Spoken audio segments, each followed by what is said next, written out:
Hi, friends. Welcome back. I'm Emily. And I'm Whitney. And you're listening to Cousins Talk Crime. Oh, with kitty cats. You're listening to a true crime podcast. Today's episode may include sensitive or triggering topics. These topics may include domestic abuse, child abuse, substance abuse, sexual assault, torture, murder, and suicide.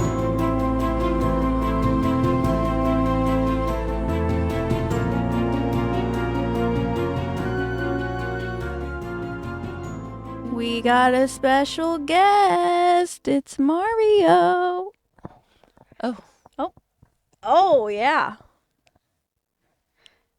You're not much of a purr. He's not allowed purr. I'm hoping I would get some of his purrs in there, but he's very quiet. Anyway, hi, friends. We are here.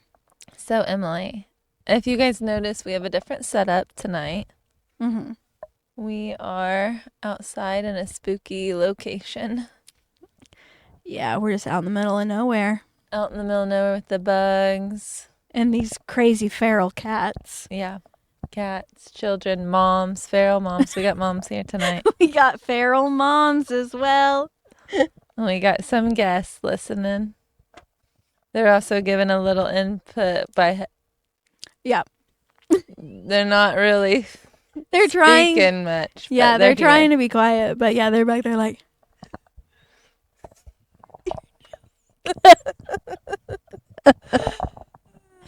Oh my gosh. This takes me back to when we did that live at game night. Yes, that was good. That was a doozy. That was fun. All right. So, the Delphi trial.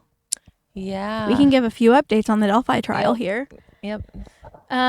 So, if you haven't listened to the Delphi trial case that I covered, go listen to that. Richard Allen, the guy that they have for it, he's currently on trial right now. In my current time, his testimony and everything started today. They did opening statements. I did see where they talked about, they did finally release how the girls were found. And there may be more to it, but the article I read stated that Libby was found with no clothes on.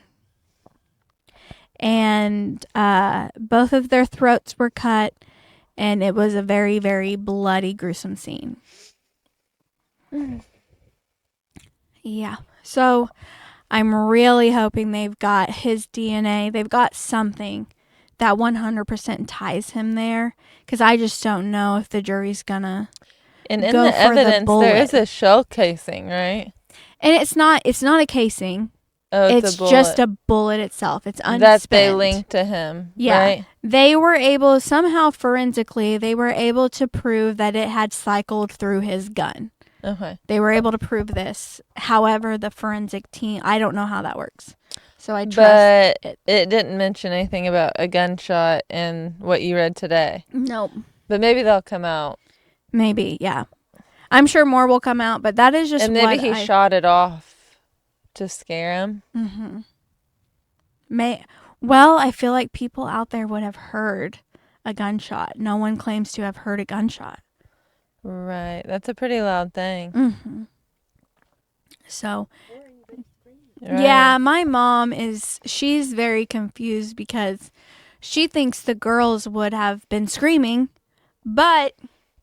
He might have had that gun. Yes, I think he had the gun and coerced them to where they were found. I think they were killed where they were found. And I think he got them there with the coercion with the gun silently. But in the act... You would think when one girl's getting her throat slit, that's when you'd be like, okay. You'd be screaming. I'm going to scream. That's why I told Emily, it's hard for me to believe he did it alone. Mm-hmm. I think that's going to be a big thing on reasonable doubt, unless there's anything at the scene to prove that he had the other one like gagged or something to where she couldn't make a noise. Because, I mean, one guy, you can muffle somebody, and slit if another person has a hold of the other one. But I think it's really hard to keep two teenagers quiet like that. But I know. I think the prosecution has a really hard. I think they've got a hard job, and I hope that if Richard Allen is the guy that did it, that they can get him for it. But I mean, it's so secretive that we can't watch anything that happens. We can only know what they say we can know. So I don't know if the public will ever have a 100% clear picture about what was found and what happened. Hopefully, though, I think they allow a few press passes, right? Yeah, they allow people in there with pen and paper, but they're not allowing any recording devices like voice recorders or video. So you got to write down really fast. Only pen and paper. So yeah, that right now, opening statements. I know the family came in and they made statements. So today is the day to get kind of the emotions done and out of the way. And I'm hoping next week we're going to start seeing all the facts laid out and all of the evidence and yeah, everything like that. But I know the prosecution is going to paint him as a cold-blooded killer. And then we have had some, I don't really know how to go about this and to approach it. There's no good way to go about it. But, you know, we talk about true crime and stuff on this podcast all the time. And I know it's bad, but it doesn't faze you, really. And then this week, if you are from our area, you're going to know what we're going to be talking about. If you're not from our area, we did have a young woman that is probably about Whitney's age. I think it said 36. 36, so about a little older than you. Yep, a year. And then her and her son went missing, and they went missing 4 or 5 days. Sunday at like 3 a.m., I think. Her phone sent out a text saying that she was headed to French Lick with her and her son, and then she didn't show up for work on Monday, Tuesday. I think it was Tuesday when I saw, or Wednesday when it was on Facebook. Wednesday. Yep, Wednesday when she had missed 2 days of work. Yeah, it was Wednesday when I started seeing her daughter sharing stuff. Yeah, saying that her mom was gone and she hasn't had any contact with her. And then yesterday evening, I'm pretty sure they found both bodies. Yeah, I think they found both bodies.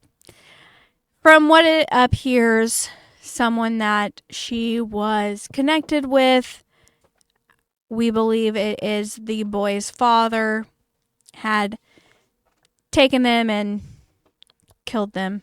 And yeah, it's just not anything that we like to talk about when it's this close to home. It's hard, yeah.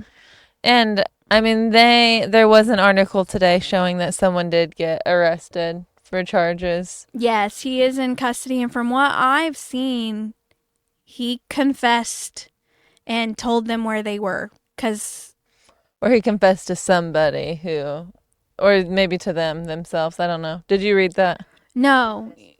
They said that he confessed to his father. Okay. His father told the authorities, told where they could find them. And yeah, you said you saw helicopters out over Green Sullivan State Forest. Yep. It wasn't far from you. Not far at all. I was I think I texted you. I don't know if it was it was right before we left yesterday with all the state police and everything. They had like maps out and everything. I knew they were searching. But a lot of our listeners are from this area. Yeah. They are. A lot of our listeners are from this area. But I think we definitely have some listeners that listen to us on a regular basis that aren't from this area and don't know us personally. But we live in the type of community where everybody knows everybody. And if you don't know them, you at least know their face. I know that person's brother. Yeah. I went to school with that person's brother. I went to school with that person's sister. That's how it is with these people. I knew her face. I had been at the post office and I had seen her. She helped me at the post office before. Her son was one of my students whenever I taught. That's heartbreaking. Like, it's so hard. It's easy to talk about stuff when you don't have any connection at all. But we had someone. Did you see someone was reaching out to us on our Facebook page in Messenger, and they were asking us to cover Caitlin Wolf? Yes. And yeah, we both said it's hard because it's so close to home to talk about these kind of people when you know the families personally, even on both sides of it, the victim and the person who committed the crime, it's hard to rehash that and bring up when you see them at Walmart, you know? Yeah. And you know that person. But our sympathies and everything goes out to the family that lost Sam. Oh, yeah. I can't imagine what her daughter is going to be going through, and it's devastating. And we've talked about this, like, bad things can't happen to you, and then they happen. And it's just so hard when it's close to home. Our thoughts are out with those families, and yeah. Yep. There's nothing else I can say. It is a heartbreaking situation. It was a senseless act. 2 people died that should have never. Their life was cut way too soon. Yep. For no reason. Yep. All right, so. Well, this week I'm bringing you a Halloween story. Ooh. We're in the spooky spirit. This happened on Halloween. Okay. This was on October 31st, 1981. 11-year-old Karl Heikell left his home in San Antonio Heights, Michigan, between 4 and 4:30 p.m. after telling his father he was going for a walk. Now, Karl told one of his sisters he was going to a drinking party as he left the house. Now that he's 11, so I don't know what he meant by drinking party, but that's what he told his sister he was doing. Okay. But he told his dad he was going for a walk. He never showed back up that evening. And the next day, Karl's parents contacted the police because he didn't return home. The police, and I think this was typical from what I've read back in the 1980s, they didn't take it seriously. They're like, he's probably a runaway, like, he'll show up back home in the next couple of days. Yeah. And there was many sightings of him in the coming days. And then after a couple of days, they decided, like, to take it seriously. And that investigation included volunteer ground searches, tracking dogs, helicopter, and planes flying over, but he was nowhere to be found. They searched for him, and he never showed back up. And then 11 months later, remains were discovered on October 2nd, 1982. So almost the year mark, in a wooded area that was 0.5 miles from his house. Oh my gosh. The remains, all that was included was his clothing, some bit fragments of hair, and 2 bone fragments. The cause of death is still unknown because they've never found anything else. They found all his article of clothing besides his shoes. But I think it was just those 2 bone fragments and some hair. They said some nail clippings in his clothes. 0.5 miles from his house in the woods. The precise location cannot be determined from the police reports and newspaper clippings alone. However, an approximate area can be found. I have pictures that I'll upload on here that I can show you guys. But so this is kind of a weird story. So this happened on Halloween. That's all they ever found of him. They never found out who did it or anything. This guy, his name is, let me pull it up, Dylan Geschel. He is a superior at the local library. He said this couple came in, and I think this is like 10 or 15 years later. And they're like, hey, we bought this house. We're hearing some crazy stuff in the woods on the property. We wanted to do a little research on it. Actually, it was longer than that. It was like 30 years, okay? Okay. And so they started pulling up old newspaper clippings and then discovered this. So his family didn't live there anymore. So it got this librarian really curious, and he started digging into all this and doing research and trying to open up the case again. Because once they discovered that that did happen there, because they told him they were hearing a boy screaming in the woods at night. Yeah, they said it sounded like a little boy cries out. They said they would go out there, run out there, and they said it had been going on for 3 weeks when they came to the library, and they're like, let's dig up, like, if anything has ever happened here. Oh my gosh. And That's it scary. happened on Halloween. Yeah. Heebie-jeebies. Yeah. Okay. So, back to the point in time we're talking about. Okay. When officers discovered anything, they found one pair of blue jeans, a blue and green plaid shirt, white socks, red trim, white underwear, and a blue neon jacket, human hair and fingernail clippings, and a section of bone.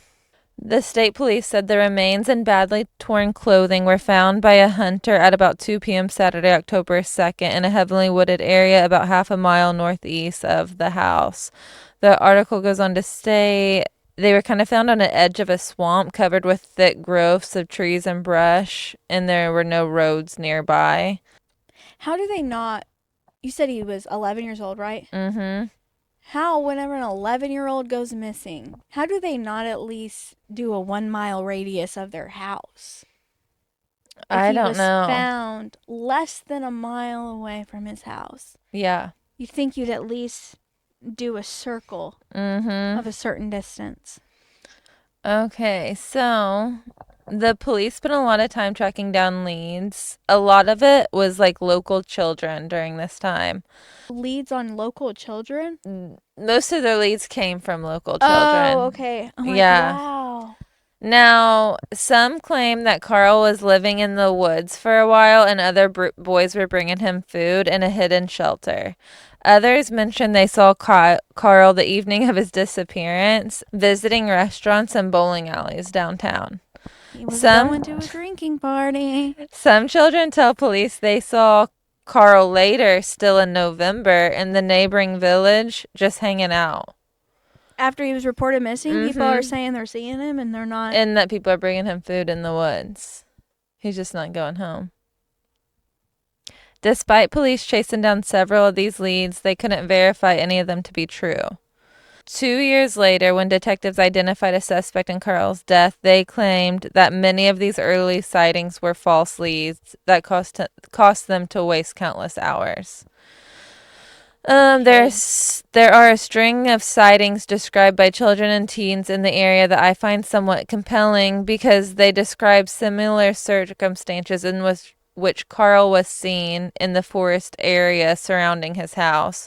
While it seems likely that police made some of these connections during their investigation, their reports do not explore the possible links between similar witness statements. I think there was more than one kid being like, we did see him here. Do we know if, how his home life was? Did he have a reason to run away and live in the woods? No, they said he came from, a good family. He was in a house full of girls. He was the only boy. I think he had 2 or 3 sisters. But go live in the woods as a... So shortly after he was first reported missing, police spoke with one of his neighbors, Gary Olson, who saw Carl walking towards the Lagdon home. So there were 2 brothers, and he would go there frequently and hang out with them. Between 4 and 4:30, when police followed up with the Lagdon family to speak with 16-year-old Bill Lagdon, who tells police that he did see Carl on Halloween. Bill says he saw Carl on his trampoline around 1:30 and does not indicate that Carl visited his home later that afternoon. According to Bill, he told Carl to leave because the boy was not wearing boots. The reports do not indicate exactly where Landon's boy's trampoline may have been or was located, but it's likely that it was somewhere near, their property. So basically, he said he did came there, but he was just jumping on the trampoline. He didn't come in, and he told him to go home and get his boots on. And this was on Halloween Day. So towards the end of November, they spoke with Bill again after rumors circulated among other children that Bill was bringing sandwiches to Karl somewhere in the nearby woods. Why? Bill denied these allegations, but police wanted to question him further and sought permission from his father to polygraph the boy and his brother, Jerry. Their father agreed, and the Lagden family traveled to the police station for a poly exam on December 4th. Documentation from the state police indicated that they passed the polygraph. While police expressed interest in polygraphing both Landon brothers, there's no information about anyone else in the family taking any. So they both passed the polygraph. So they must have not been bringing out food or had anything, you know. I wonder how that rumor, like, kids will do whatever. Yeah, they're probably like, Karl's out in the woods and they're bringing him food or something, and it just went with it. Kids. But here's where things get interesting. The Bill brother, police kept hearing that he had something to do with the boy's death, and they were actually in the woods, and there was an accident that happened. So they were talking like they were going to polygraph him again because I guess they didn't know that information the first time, so they didn't ask that. But just a few short months later, 17-year-old Bill Lagden died by suicide. So he killed himself in his home. Oh, no. And then that's when a few months later, partial remains were discovered by the bird hunter in the forest. So even though the remains were close to his house, they were also close to this other house because they were neighbors. Bill's sudden suicide caused speculation among locals that he may have been involved in Karl's death, which is reflected in the police reports during an interview with a local shop owner. They were interviewing people, and people were, I think it was mostly rumor, speculation at this time. So, in the spring of 1982, police heard another story that placed Karl in the woods with other boys on the day of his disappearance. In April of that year, Karl's sister Lisa ran into one of Karl's friends, Dale. Dale told Lisa that on the night Karl went missing, Dale was drinking with a boy named Terry on the old dam path, which I guess is the creek by there where his remains were found. When Karl showed up, Dale claims he told Karl to take off, which Karl did, and that was the last time Dale saw his friend. Police spoke with Dale early on in the investigation when he shared that he saw Karl as the boy was getting off the school bus on that afternoon Friday, October 30th, 1981. He also said that he was supposed to meet Karl for trick-or-treating, but that Karl did not show up.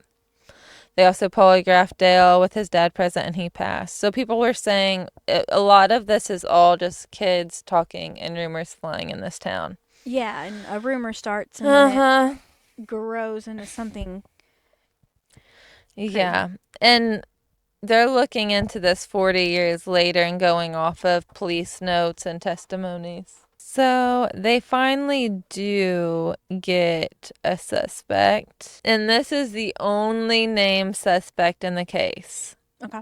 His name is Alan Pavolari, is the only individual that police identified as a suspect, which they do this in September of 1984, nearly 3 years after Karl's disappearance. Okay. And almost 2 years after the discovery of the partial remains. At the same time, police changed the files class of the case to indicate they now consider the boy's death a homicide. I don't know why they didn't before. I guess maybe they thought if he was out there eating in the woods, he could have died from natural causes. Yeah. Especially with there being, like, no remains left. Mm-hmm. It very well could have been something like that. Where'd you say this was? Up in Michigan? Yes. Are there bears in Michigan? Probably. Wolves and bobcats. So, I mean, it's possible. But go ahead. Yeah. So, in 1984, when given an ultimatum by his ex-wife, Alan chose to seek therapy for what he described as a personal problem. If he did not do so, his ex-wife was going to report him to the police. In the weeks that followed, Allen would admit to a mental health social worker and Michigan State Police detective that he had sexually abused his two sons when they were children. This information, coupled with the fact that Allen knew Karl and the Heikell family, aroused suspicion from his ex-wife, who speculated to the same social worker that maybe Allen was involved in Karl's death. Police interviewed several of Allen's former partners, co-workers, and friends. Based on the information received, they laid out a case of Allen as a suspect and sat down with him for an interview and polygraph exam shortly thereafter. Allen would go on to pass the polygraph test, and his interview with police is the last report produced in the Karl Heikell case file. Oh. There are two conflicting points that about Allen's possible involvement and the brief police investigation into him. The case against him was based only on circumstantial evidence, but I also believe that the investigation into his possible involvement should have continued after his interview with the police. Some of the evidence is compelling, but police rule him out as a suspect after using a widely discredited method for detecting guilt and then never speak with him again. So basically in 1980, they were like, this thing said he didn't do it, you know? Really? And kind of left it at that. The police noted that he was able to discuss the matter without being overly nervous, and that after getting into the conversation about Karl, Allen appeared to be relaxed and not overly concerned. You know, because psychopaths are usually nervous. As an observation of their suspect, this is probably a meaningful bit of info to document in the report, but does it tell us anything about Allen's guilt or innocence?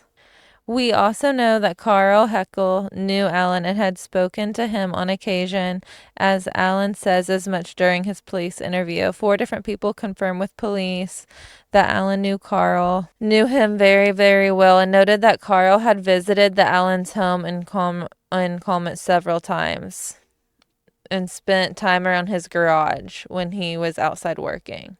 And he's openly said he sexually abused his own children. And his ex-wife is the one that made the connection. But he was never arrested. No one's ever been charged in this. He's still alive today and living locally. Interesting. Mm-hmm. And the librarian started like his own little page about this, which there's no updates. It seems like no one's working on this case anymore. But he did think it was crazy how this got brought back up with the family moving into that home and hearing those screams in the woods. That's crazy, though. Mm-hmm. They're here. Oh. He said most of the people in this town don't even ever remember this case happening. That's weird. Mm-hmm. I feel like, that it's not like a known... There's some of those like that in Linton, like that girl that got taken from the carnival. Yeah. Not a lot of people know about that one. Right. Nope. So that's all I have for that one. No one knows what happened. No one's been arrested. None of the rest of his remains have ever been found besides those, which, like you said, I mean, something could have got it. Yeah. But nothing else has been found besides the clothes and a few bone fragments. Come say hi to my podcast. I don't think you can be on camera, but you can come say hi. Can you say hi right there? Stop. Don't. No. Say hi. Come walk around. Go behind Missy and come over here. Yeah. Come here. I just want you to say hi. Nope. Okay, you can look at me. Look at me. Don't look at the camera. You ready? Don't look at the camera. Say hi. Hi.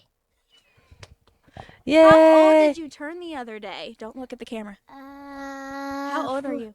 4. You're 4? Yay. AM loves you. Okay. He's so cute. We got a house full of kids and grandparents and cats, and we're just having a blast. He's a determined little boy. So that's the case of Karl Heikell, who no one knows what happened to. You gotta stop doing these ones where no one Disappeared I can't 11 do years old on that. Halloween. I can't do that. My heart can't take them. Not knowing. No.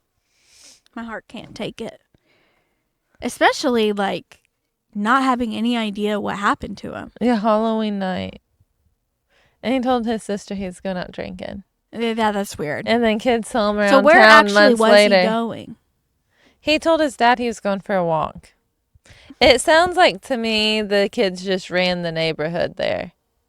You know, played out in the woods, walked around. I mean, even when I would go to town in Duggar, and this wasn't in the 80s, we would be in the gobs. We'd be riding our bikes down, I think kids even did that more in 1980 than they did when I was a kid. They were probably just all the time out and doing whatever. Yeah, whatever they want. It Just wasn't stay like out of your now Yeah, where now we're you like, can't do don't anything. even get by the road. Yeah, nowadays you can't even like be out of your kids' sight. You can't even let them walk down an aisle at a grocery store Yeah, without them getting snatched. you're right. It's a scary world we're living in. Mm-hmm. And it's spooky here.